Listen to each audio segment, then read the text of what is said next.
Today on In the Woodyard, I'm here with David. He's a tree service guy and he sells firewood. Here we go. Nice to meet you, David. Nice to meet you. We're here at the Firewood Frenzy, and I just heard this guy talking that he's a tree service guy and he sells firewood, and he just got his third Wolf Ridge splitter. Third. Yes. Third? We need to talk. So here we go. So tell me, how long have you been doing tree service? Well, I've ran my business since 2007, and I've started in the tree business when I was 19. I'm 46 now, and we've been progressively getting into firewood. I've always sold a little bit of firewood here and there, and then the last 5 years we've developed a business that's just, we couldn't pass up, you know, the opportunity with the money and just getting rid of the wood too by how much wood we bring in. We bring in probably, 3 to 4 semi-loads a week worth of firewood. Oh my gosh! So we lot. were selling a lot of it to the sawmill in the past, and I was getting anywhere from $50 to $100 a log, and they're worth more in firewood to us. So really? Yeah. We made the initial investment to start with the first Wolf Ridge splitter, which had made us a lot of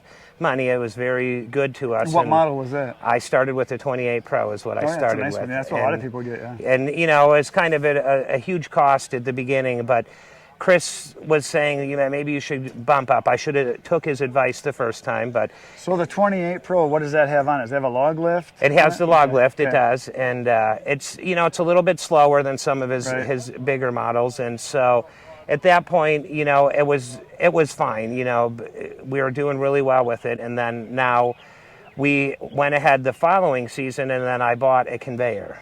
Okay, and that helped save a lot of work right there. Buddy, the conveyor is well worth it. Honestly, it's almost as important as the splitter all in itself. Well, because you got to get rid of the wood somehow. Yes. You can't just have it piled up. No, and we sell dump trailer fulls, and if you're trying to scoop it in, you're putting a lot of dirt and debris in there with people. So you say trailer loads full, is like you have a dump trailer? A dump trailer. How much can you get in there? I can get 4 face cords in the dump trailer. So it's about probably a 6x10, 6x12.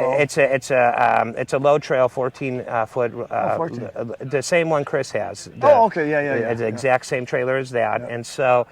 But now having the conveyor with the grizzly bars, that helps clean out about 50% of the debris that would fall into it, and then you're bringing a clean product to the customer then too. And what little scraps it does put in there, they'll usually use as kindling or something. Right. I have people that when I deliver my pickup truck, we'll unload the wood and there'll be bark and scraps. And a lot of times I'll kind of push it in a pile, and I said, if you want this for kindling, get a bag, and we put it right in the grocery bin. They're like, I'll take it. Yeah, they do it. They do with me too. Yeah. About 75% want it, and I always give that option. If they don't, we just put it in the corner and take it home. And then I also, people that do buy trailer loads that have bought, repeat customers, we will put them in, big bags, and I will just give them to them as a free appreciative factor. That's what I'm starting to do with some of the kindling is separating it out as I get kindling just from off splits, that are too small, and I'm starting to actually put bundles together. So when somebody buys a full cord, I'm just going to give them a bundle of kindling. Yeah. Usually a lot of people are like, they got the wood, but they need some kindling. Right. So, so then it went from that, and then we deal with, 30 plus inch diameter logs. So then I went ahead. What kind of wood primarily are you getting most of? All hardwoods is what we keep. I mean like ash or oak? Mostly oaks. We have all the red oaks, the white oak, post oak. We get the pin oaks. And then the hickories, the pecans, the cherry. So where are you at that you're getting pecans? I live in southern Illinois is where I live. I didn't know they have pecan down there. Oh yeah, we've got quite a bit of it. Now I primarily only sell that to the people that cook. So that's been the past 2 years. We've developed quite a bit of clientele with that are just into cooking for catering businesses, for smokers, food trucks. So is that a premium wood you're charging more for then too, separating it? I do, but in the long and short of it, I just appreciate my people. I want them to come back, so I try to give everybody a fair price, and I want to give them a good product. And I found with the cooking wood though is a lot of the people with the commercial smokers, they actually, the heating, their electric, some of them, they actually want green wood or semi-seasoned wood. Well, yeah, a lot of people I sell to for smoking that do ribs and briskets and things, that do events that have the big 500-gallon tanks they converted. Right. They tell me, it doesn't have to be dry. It can be semi-dry. It's like a month old, 2 months old, and they're like, as long as I can get the fire going. So what I do a lot of times is I'll say what I recommend is, because if they're buying, like yesterday, 2 days ago, I had a guy that bought 2 face cords, 2/3 of a cord.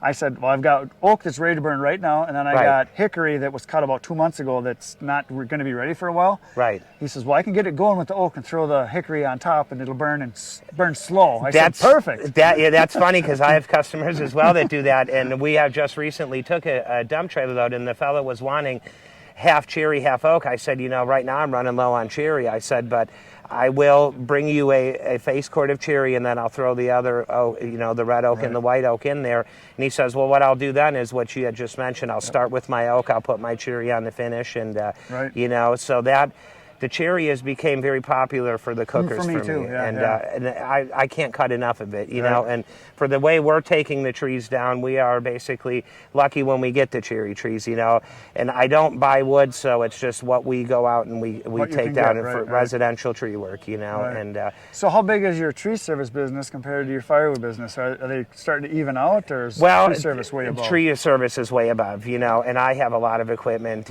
bucket truck, a chipper, stump grinder, a Mack dump truck. I've got a bobcat. I've got a crane. We do. How many employees do you have? 3.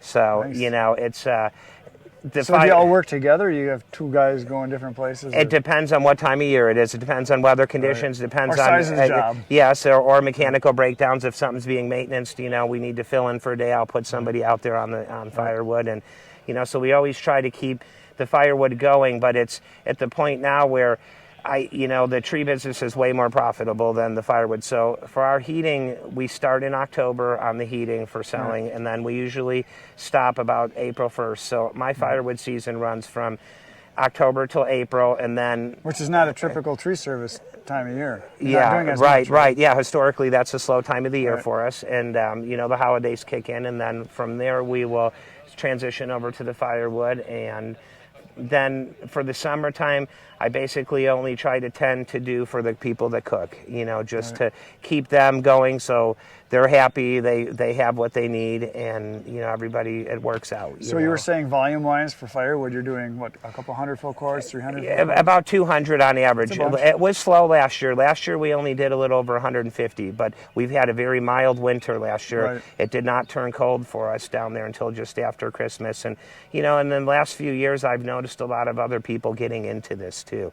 Firewood has really seemed to have went leaps and bounds over what it used to be with people, and now with all this different type of equipment that's available to people, I think they're getting into it as well, and it's a very profitable business. It can be if you've got equipment where you can turn over inventory, and if you've got the space for it. There's a lot of things people don't take into account. No, absolutely right. But yeah, there's a lot to think of, like any other business. Everybody looks at it from the outside and says, oh, you must just go to the bank taking bags of money. No, usually you go to the bank to borrow money so that you can get equipment to do the work that you can hopefully make some money to pay the loan.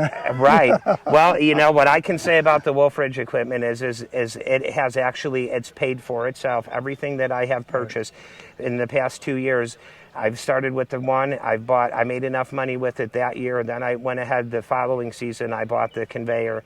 Then I also bought the log splitter for the skid steer. And then from there, this past year season, went ahead and purchased this new machine.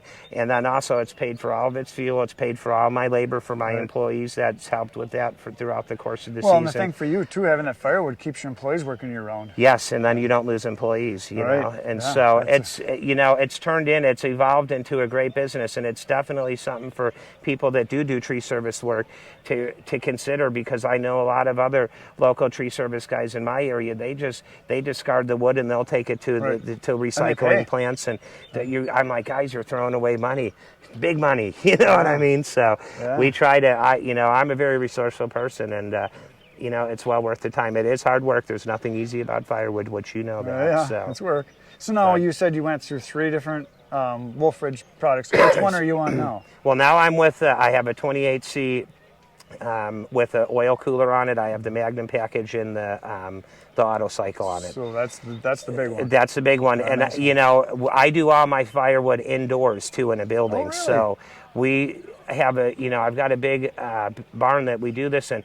So what the wood comes in through one side with the Bobcat, we'll bring wood in, we'll set it down, and then it goes on the machine, it gets split, it goes onto the conveyor, and either loads the trucks or it loads the dump trailer. And then that it's in one side comes in, one side it goes out. Nice. So we can do regardless of weather conditions, we can do it. Right, You know, right. snow, rain, it doesn't matter. So. Does the barn stay cool enough in the summer when it's hot? Or? I just recently had it silver coated because that was an issue because Keeps the heat it out, keeps yeah. the heat, and hopefully, you know, when we return back home, it's supposed to be 100 degrees when I get back to Southern Illinois. So, you know, but at any rate, you know, I'm glad I got the chance to come out here and meet everybody. I've had a good time. I missed the show last year. I did go to Paul Bunyan last year, which I met a couple of the people. Are you going to go to Paul Bunyan this year again? I'm considering, you know, depending on the fuel prices. It's cost me a little over $400 to get here today, you know, so. I plan on going to Paul Bunyan this year, too. I plan on it. Me and Kenny and Tony are planning on going. We're going to see what happens, but I sure would like to. Yeah, that was a good time. Show. It sure was. We really enjoyed ourselves there last year, and you know, and like I said, there's a lot of to take in with all the equipment, and you know, those are the kind of things that I like to see. So. Yeah, well, that's excellent. Well, thanks for well, talking thank to you, me. sir. I appreciate your time. Giving me all your knowledge. We got to definitely exchange phone numbers because I got more questions. Well, here I will give you one of my cards. Here, you Look know, at that, I will give you. Yeah, if I get down in Illinois, there's a couple people down there that I would like to. Yeah, we do have a few woodhounds in our community that, you know, Sure. that there's a guy in Redbud that lives close out to us, and you know, and I was hoping to meet some of the people, you know, but just kind of mingling around. We didn't come till after the rain quit, so You came at the perfect time. Right. We had rain here all morning. So. Right. I missed the giveaway though, but that's all right. I'd like to have one of your stickers for my machine though. I don't have a sticker. I have something better than a sticker. Okay. I'll give it to you. We'll go over there. I'll give you one. Sounds good. Thanks very much. You know what to do, folks. Poke the buttons, hit them all. Tomorrow I'll be back 5:30 a.m. in the morning for you to watch another video. If you can't wait, I have 700 videos on my channel waiting for you to watch right now. Good night, Irene. There we go.